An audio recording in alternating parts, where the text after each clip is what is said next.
One of the most fascinating ideas in philosophy is the Übermensch. Translated as the Overman or Superman, it's a concept created by the philosopher Friedrich Nietzsche, signifying a psychologically superior being of the future individuals of today should strive to become.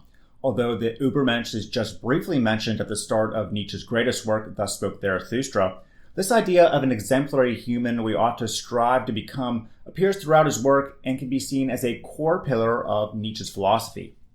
This video will cover what one interpretation of the Overman is, how Nietzsche meant for you to apply this idea to your own life, and my thoughts on how relevant and essential the Overman is today. And thus spoke Zarathustra. The main character, 30-year-old Zarathustra, descends from the mountains where he has become enlightened to share what he has learned with humanity. Upon arriving in a village, he abruptly announces to everyone with great fanfare, "I teach you the Overman. Man is something that shall be overcome. What have you done to overcome him? All beings so far have created something beyond themselves. And do you want to be the ebb of this great flood and even go back to the beast rather than overcome man?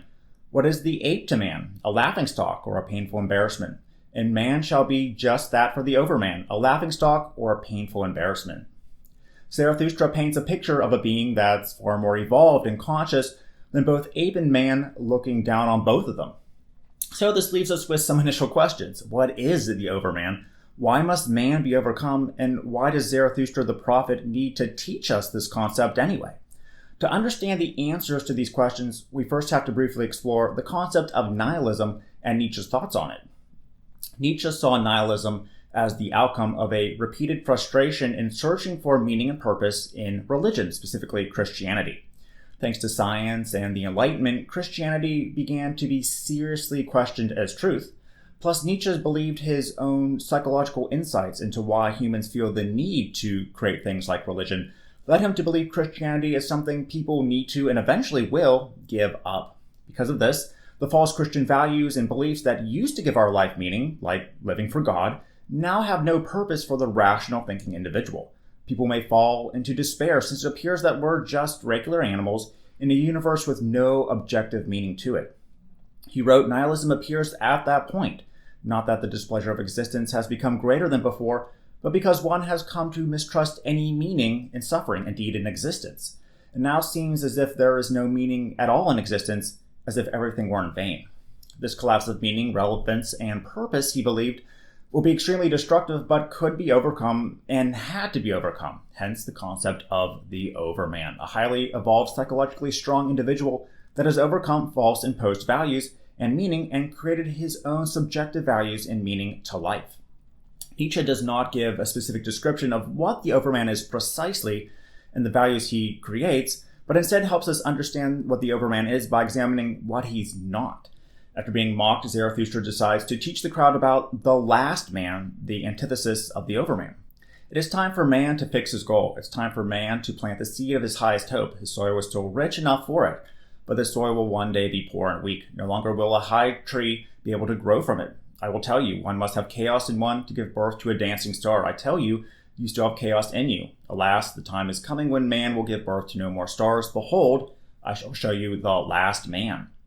While the Overman is about responsibility and overcoming, the last man, his opposite, is about laziness and consumption. The last man goes about living comfortably in the moment, like an ape, with his hedonistic daily pleasures and nightly pleasures. Despite thinking he's happy, inside the last man is miserable with no meaningful goals and no meaningful values of his own. This breeds envy and contempt for others who appear to be accomplishing goals, taking risks, and flourishing in life. See, Nietzsche could be thought of as a psychologist long before the advent of psychology as a field of serious study. He believed Christianity was poisonous to individuals, not just because it was paradoxical, but because by accepting imposed meaning and values, it forces us to suppress important emotions and feelings we all have within us. Everyone is born to feel things like envy, lust, and suffering in life. Instead of suppressing these emotions because the herd tells us to, we ought to examine them and what they are trying to tell us. Two important feelings he wrote about in particular were suffering and envy. Suffering isn't something that just happens to us as life goes by, but something inherent to being human that is necessary to accomplish great things and experience great joys. He writes, "I must first go down deeper than I ever descended, deeper into pain than I ever descended, down into its blackest flood. Thus my destiny wants it. Whence come the highest mountains? I once asked, then I learned that they come out of the sea. The evidence is written in their rocks and in the walls of their peaks. It is out of the deepest depth that the highest must come to its height. Envy as well can be used as an essential tool toward becoming an overman too. Envy helps tell us what we want in life and pushes us toward accomplishing that. Man is the only animal that needs a purpose to suffering. And looking inward and examining what we want helps push us toward creating our meaning and purpose. So if you're envious of, say, a great athlete and was told by your family or school that you don't have the makeup to become one, perhaps it's time to start picking up a sport and start training yourself regardless of what they say. Now you're on the path to improving yourself and creating your own goals and purpose unique to what you want. Now, although he didn't believe anyone could fully become an overman today, he gave some examples of people he thought were on the right track, including Johann Wolfgang von Goethe and Napoleon. These were men who were in touch with what they uniquely wanted, weren't afraid to cause some chaos and change their lives, to live out their meaning and values, and ultimately affect history indefinitely. Perhaps it's best to think of the Overman, though, as a tool to help you become who you are and who you're meant to be. In the final part of Thus Spoke Zarathustra, the main character explains, as he reflects on the eternity of his work and teachings, I am he who once bade himself, and not in vain, become what you are. Nietzsche, through Zarathustra, gives us the teaching of the camel, the lion, and the child to help us on the path to becoming an overman. Like a camel, we first must carry the weight of imposed meaning and values around us. First, we have to examine these values, whether they come from a religion, our parents, school, etc., and understand they're what someone else wants for our life, not us. Next, we need to push back against them to create our own. Like a lion, we're going to have to be ready to put up a fight for our independence. And finally, we can become a child. Like a curious free child, we can explore what's meaningful to us and what we want to pursue. Okay, so that's the concept of the Overman in a nutshell. Is this idea still important and relevant today? Well, I think so, to a degree.